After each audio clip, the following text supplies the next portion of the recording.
오늘은 예수 그리스도가 주시는 변화이란 제목으로 말씀을 상고합니다. 역사를 나누는 그 분기점을 이 BC와 AD 이런 단어를 씁니다. 이 뜻은 BC라는 것은 Before Christ, 그러니까 그리스도 이전 시대, 그리고 AD는 이 아노 도미니, 그래서 주 이후, 그러니까 그리스도 예수 이후의 시대, 이렇게 둘로 나누는 겁니다. 그런데 요즘에 새로운 유행하는 나누는 단어가 생겼어요. BC와 AC로 나눈다는 거예요.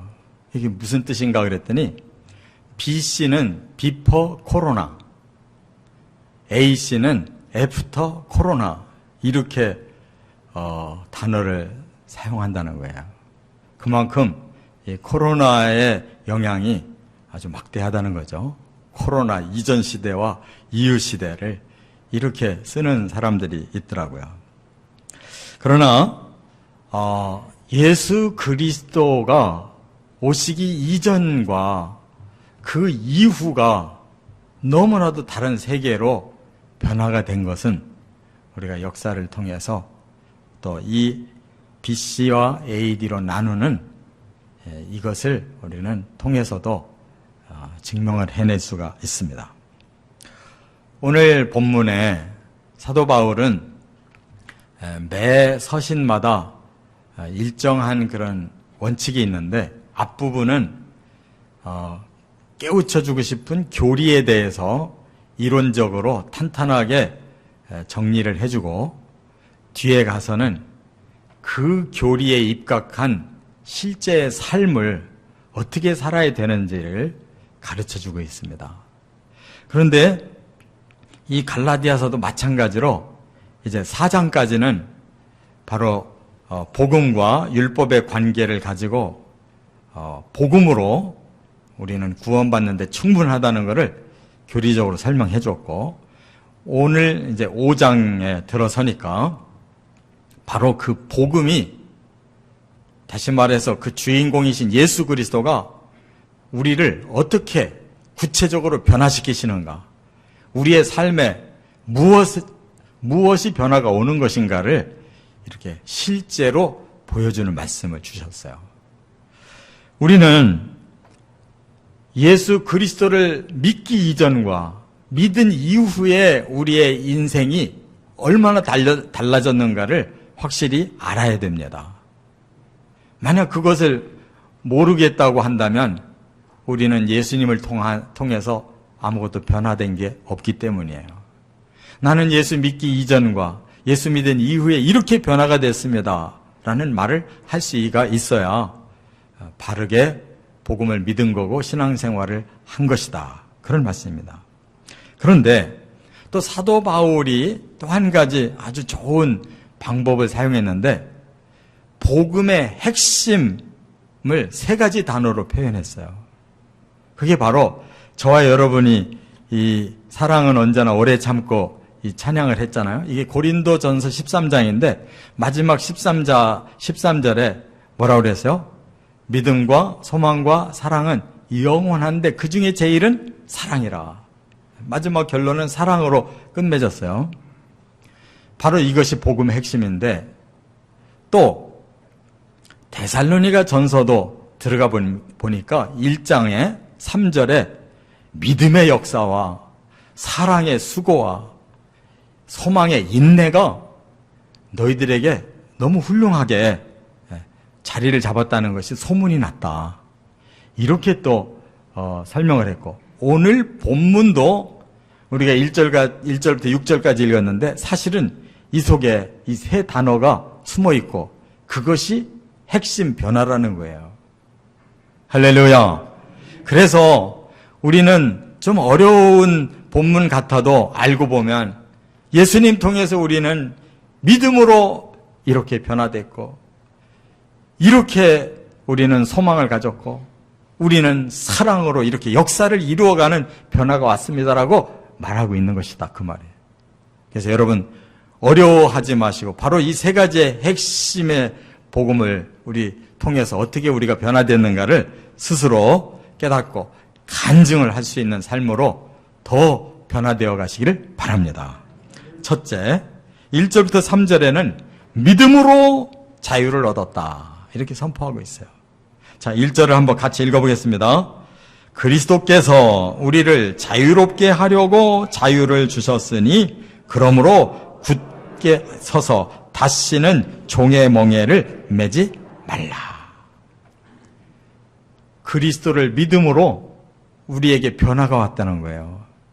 이전에는 종의 멍에를 매는 삶을 살았는데 그리스도를 믿고 나니까 우리에게 자유로운 사람으로 변화가 왔더라. 지금 1절이 그 얘기예요. 자, 그러면 과연 우리가 예수 이전에 무슨 종의 멍에를 메고 살았을까? 아니, 나는 남의 집에 종된 적이 없는데, 이렇게 생각할 수 있지만 여기서 종의 멍에라는 말은 다시 말하면 죄의 종이 되어서 무겁고 힘든 멍에를 짊어지고 사는 삶이었다, 그런 뜻이에요.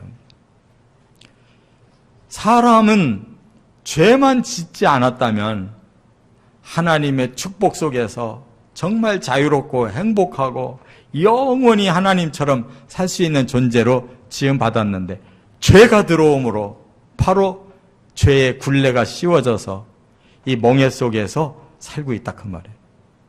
그런데 예수 그리스도를 믿고 나니까 바로 이게 풀어졌다는 거예요. 할렐루야. 바로 예수님께서 인류의 죄값을 대신 지시는 십자가 멍에를 통해서 당신이 지신 그 멍에가 우리 모든 사람들의 죄의 멍에를 대신한 것이기 때문에 예수를 믿는 순간에 우리는 죄의 멍에를 풀어버렸다는 거예요. 자유인으로 우리는 신분이 변화가 됐고 하나님이 그렇게 선포해 주셨기 때문에 그 효력이 우리에게 주어졌다는 거예요. 할렐루야. 여러분, 왜 이것을 말씀하고 있는가 하면 바로 갈라디아 교회에 사도 바울을 통해 복음을 주셔서 사람들을 변화시켜 놨는데 다시 종의 멍에를 매는 일이 생기기 시작했어요. 그건 바로 율법과 복음을 함께 믿어야 된다고 하는 이단 사상이 들어와 가지고 사람들이 복음과 율법을 함께 믿으려니까 다시 종의 멍에를 매기 시작했어요. 아니, 율법이 뭐가 나쁜 거길래 종의 멍에를 매게 되느냐? 율법 자체가 나쁜 게 아니에요. 하나님께서 사람을 이렇게 살으라고 올바른 법을 일러주셨는데 문제는 그 법을 사람이 알아서 지켜야 되는 거예요. 그러다 보니까 1계명 하나님 외에 다른 신 섬기지 마라. 그런데 하나님은 안 믿고, 또 우상을 섬기지 말라 그랬는데 우상 섬기고, 하나님 망령때 일컫지 말라 그랬는데 함부로 말하고, 하나부터 10까지가 다 죄인 거예요. 우리가 100%를 완벽하게 지키지 못하면 지키지 못한 모든 게 다 우리의 죄고 그 죄의 값으로 우리는 신음할 수밖에 없다는 거예요. 그렇다면 하나님께서는 율법을 왜 주셨느냐? 바로 그 죄를 깨닫고 예수 그리스도 앞에 회개하고 나올 때 예수님의 공로로 율법은 예수님이 지키시고 우리는 그 율법으로 인한 모든 죄를 예수님 십자가의 은혜로 싹 해결받으라고, 그래서 율법으로는 죄를 깨닫고 예수 그리스도 십자가 복음으로는 구원을 받도록 해주신 것이다 하는 것입니다. 할렐루야. 여기서 이 진리만 깨닫고 내가 받아들이면 바로 자유인으로 우리는 신분이 바뀌는 거예요. 믿으시기 바랍니다. 그런데 이렇게 다시 율법이 들어와서 사람들을 법으로 따지고 사람들이 이미 얻은 그 자유를 다시 올가매기 시작하니까, 그렇게 된다면 우리는 자유인이었다가 다시 죄의 멍에를 매기 시작하는 것이 아니냐, 그 말이에요. 우리가 신앙생활 처음 했을 때 얼마나 기뻤습니까? 예수 믿고 나니까 세상이 아주 천국처럼 바뀐 것처럼 느껴졌고, 그거는 세상이 바뀐 게 내 마음이 바뀐 거예요. 슬펐던 사람이 기쁘고, 괴로웠던 사람이 평안하고, 소망 없던 사람은 소망이 있고, 이렇게 우리의 마음이 예수 믿음으로 자유했었는데 어느덧 시간이 조금씩 지나면서 신앙생활은 이렇게 해야 되는 거야? 저렇게 해야 되는 거야? 하고 율법이 들어오기 시작했어요. 아, 나는 주일날도 이렇게 충성스럽지 못하고, 나는 봉사도 이렇게 제대로 못하고, 하나, 둘, 셋, 넷 자꾸 율법적으로 내게 규약이 느껴지면서 우리는 어느덧 그 자유함은 사라지고 우리는 기독교 율법에 매여가지고 그때부터 무거운 짐을 질고 신앙생활을 할 수 없이 하느라고 애쓰고 있다는 말이에요. 깨달으시기 바랍니다. 그렇기 때문에 우리가 훌륭해서 잘 지킴으로 하나님이 우리에게 더 큰 자유를 주시고 형편없었기 때문에 겨우 용서만 받고 자유를 억압하시고 이런 법이 없어요. 큰 죄인이든 작은 죄인이든 큰 것을 어겼든 작은 것을 어겼든 십자가의 은혜는 모든 사람에게 평등하게 완전 죄를 멸하시고 자유인으로 만들어주셨다는 것을 깨닫고 그것으로 기쁨을 회복하고 평안을 회복하고 신령한 은혜와 능력을 회복하시기를 바랍니다. 두 번째, 4절과 5절에 보면 의의 소망이 생겼다. 우리 사람들은 소망이 없는 사람들입니다. 왜냐하면 이 세상을 살아갈수록 야, 세상 살기 힘들구나. 또 점점 나이가 들수록 뭔가가 있는 줄 알았는데 별게 없구나. 이렇게 사람은 진정한 소망이 없어요. 그래서 사람들이 요령만 튀어가지고 아, 적당히 이럴 땐 이렇게 죄짓고 저렇게 죄짓고 결과만 좋으면 되는 거야. 그래서 뒤에서 부정한 짓을 저지르더라도 뭔가 이득을 얻고 자기 명예가 생기고 뭔가 권세만 쥐면 얼마든지 우리는 그것으로 잘 살면 되는 거야. 이렇게 결국은 자기 자아를 어떤 방법이든지 하여튼 만족하고 높이고 세상에서 크게 우월하게 이렇게 살면 되는 것으로 생각해요. 이거는 나쁜 소망이죠. 그걸 이룬 사람들이 그 다음에 뭘 느낍니까? 아, 다 소용없어. 일장춘몽이야. 신기루였지 그 막상 거기까지 가서 보니까 이거는 현실 세계가 아니구나. 사람들은 세상을 쳐다보고는 참 소망이 없어요. 그런데 예수를 믿고 나서 복음을 듣고 성령이 우리 안에 들어오셔서 이제는 역사해 주시기 시작하니까 내 힘으로 못하던 말씀을 지키고 좀 더 의로운 삶을 살 수 있고 점점 사람이 성숙해지기 시작하는 것을 깨닫는 거예요. 그래서 말씀 훈련과 성령의 순종함을 우리는 힘쓰는 것이 신앙생활인 줄 믿습니다. 내가 무엇을 이루고자 내가 주인공이 되는 게 아니라 복음의 말씀과 성령이 우리의 주인공이 되셔서 그 성령의 감동과 깨달음과 또한 우리를 향하신 그 꾸짖으심이 우리가 순종만 하면 우리를 의롭게 변화시켜 주시는 강력한 힘을 제공해 주시더라는 거예요. 그래서 나도 점점 변화되고 의로워지고 이 세상에 살아갈수록 점점 성숙한 삶을 살 수 있구나. 의를 행할 수 있는 사람이 되는구나라는 소망을 가지게 된 줄 믿습니다. 그런데 신앙생활을 아무리 오래 해도 그것이 안 이루어지는 것은 왜 그러냐? 처음 믿었던 그 믿음이 점점 소멸하면서 나를 거듭나게 하셨던 성령이 내게서 떠나셨기 때문에 나를 놀랍게 자유를 주시고 기쁨과 신령한 은혜를 주셨던 그 말씀이 어느덧 내게서 떠나가지고 그 말씀이 나에게 아무런 영향력을 못 주는 거예요. 성령이 떠나시고 말씀이 영향력을 못 주면 내 자아, 옛 자아가 다시 튀어올라와서 나는 이렇게 살고 저렇게 살고 이제 자신이 다시 컨트롤해. 과거 율법 시대로 돌아가는 것입니다. 그러면 의인은 어떻게 행하느냐? 겉으로 그럴듯하게만 행하는 거예요. 그게 바로 외식이라는 거예요. 내면은 안 변하고 겉으로는 훌륭한 신자가 돼가는 거예요. 세상에서도 아주 기독교인 하면 그래도 저 사람들은 뭔가 다른 사람들이야 이렇게 기대를 하게 하는 거예요. 여러분, 이건 의가 아니에요. 이거는 거짓인 것이에요. 뿐만 아니라 예수 믿고 처음에는 하나님 나라를 알고 너무너무 소망스러웠어요. 야, 내가 이 땅에 사는 것으로 끝이 아니구나. 영원한 나라에 가서 영원한 생명을 누리고 정말 하나님의 나라에 우리는 하나님의 자녀가 되는구나 하고 소망스러웠는데 하늘나라가 점점 닫혀버렸어요. 세상 사는데 바빠가지고 하늘나라는 죽고 나서 있어야지 진짜 되는 거지. 만약 없으면 나는 어떻게 되는 거야? 안 믿어지기 시작한 거예요. 하늘나라를 준비할 새가 없어요. 이 땅에 살면 너무 급해가지고. 그러다 보니까 하나님 나라는 죄를 해결하고 성령과 동행하다가 그날 그 문이 열려서 천국을 들어가는 것인데 거기에 대한 자신감이 없잖아요. 예수님 재림하신다고 하니까 아직 오시면 안 됩니다.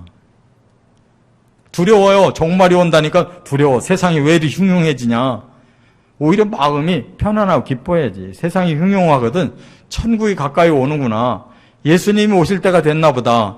내 의를 점검하고 성령과 함께 더 온전한 하늘나라를 소망해야 될 줄 믿습니다. 이게 믿음인 거예요.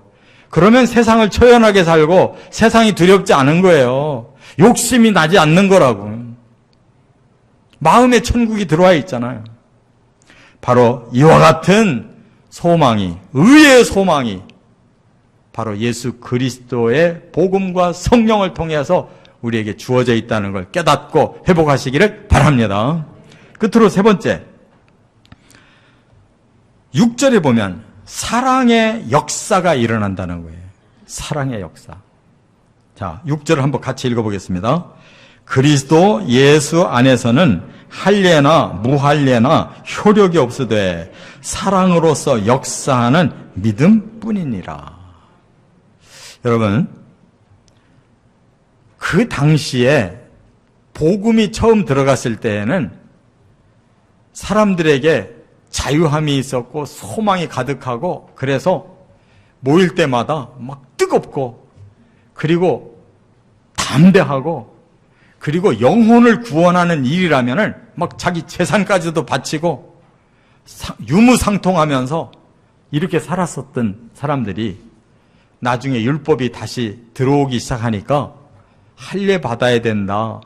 무슨 결례 의식을 해야 된다. 뭐 안식일을 지켜야 된다. 자꾸 이제 규약이 늘어나기 시작해요.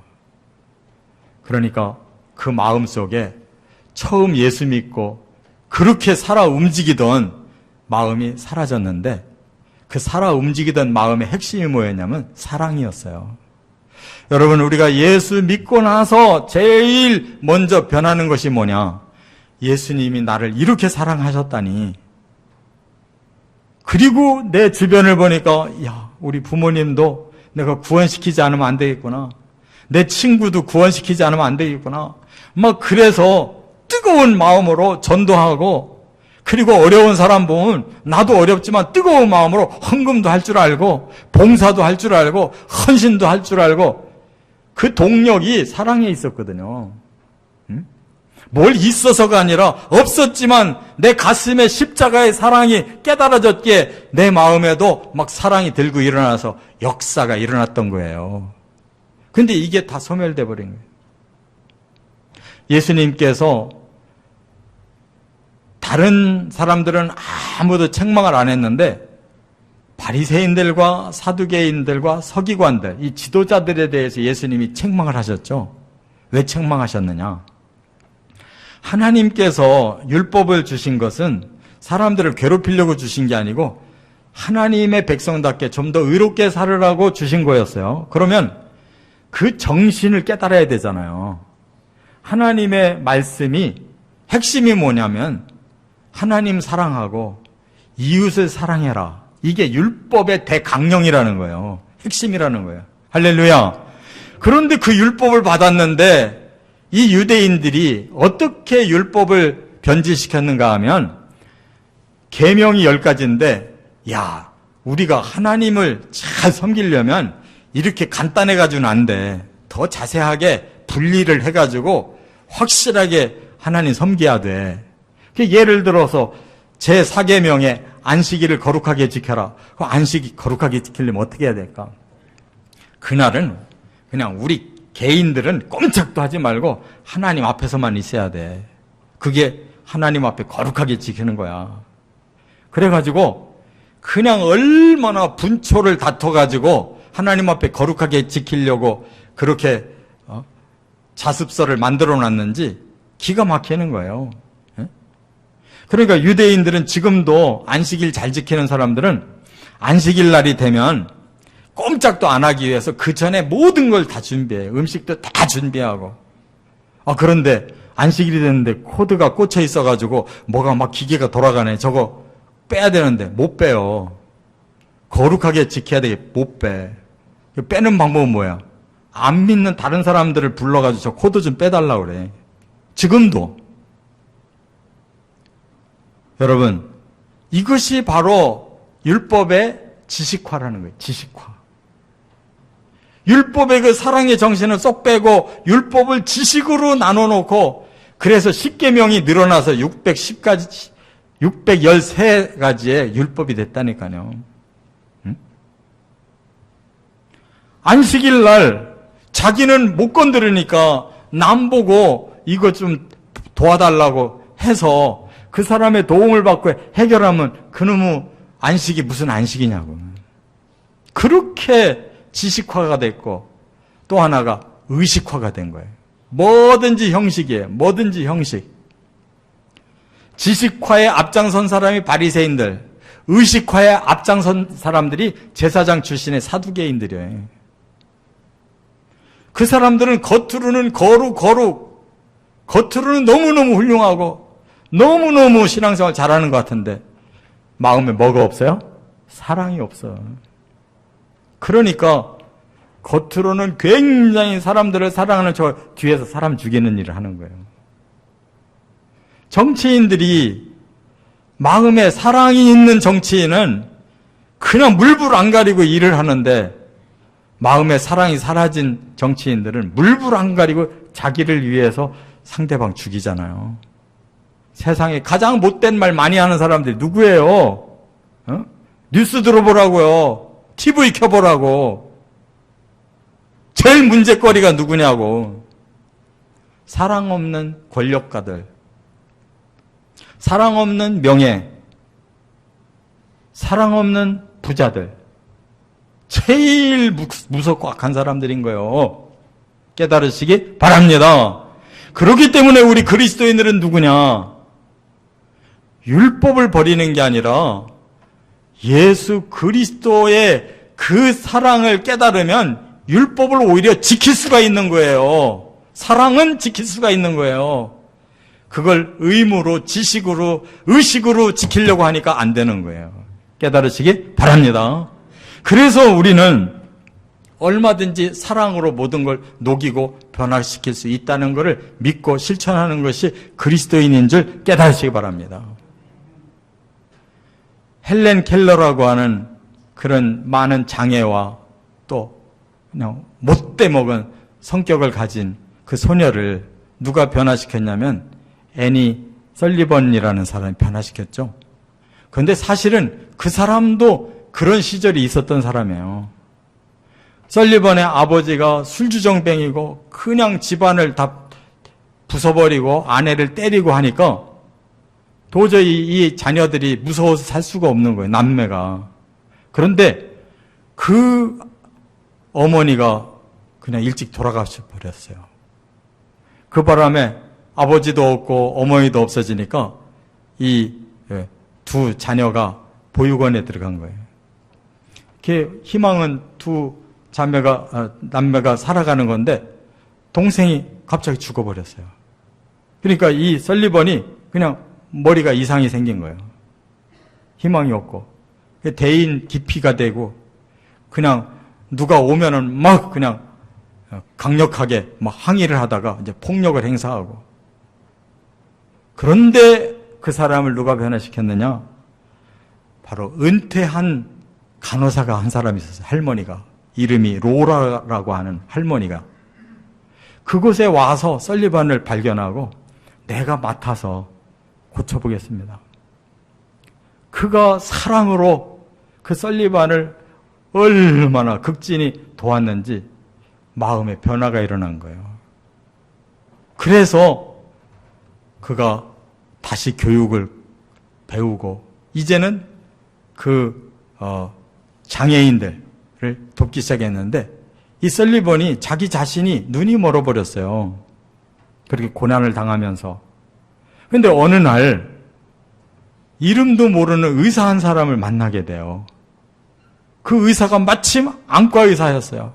이 소녀하고 대화를 나눠보니까 너무 마음이 훌륭한데 저렇게 장애를 가진 게 너무 불쌍해. 자기가 데려다가 안과에서 눈 수술을 해줬는데 다행히도 눈이 뜨여졌어요. 그러나 아주 시력이 나빠가지고 평생 두꺼운 안경을 쓰고 살았지만 눈이 먼 것보다는 낫잖아요. 그래서 이 설리번이 다시 자기와 같은 인생을 사는 모습을 가진 헬렌 켈러를 만나서 변화시킨 거예요.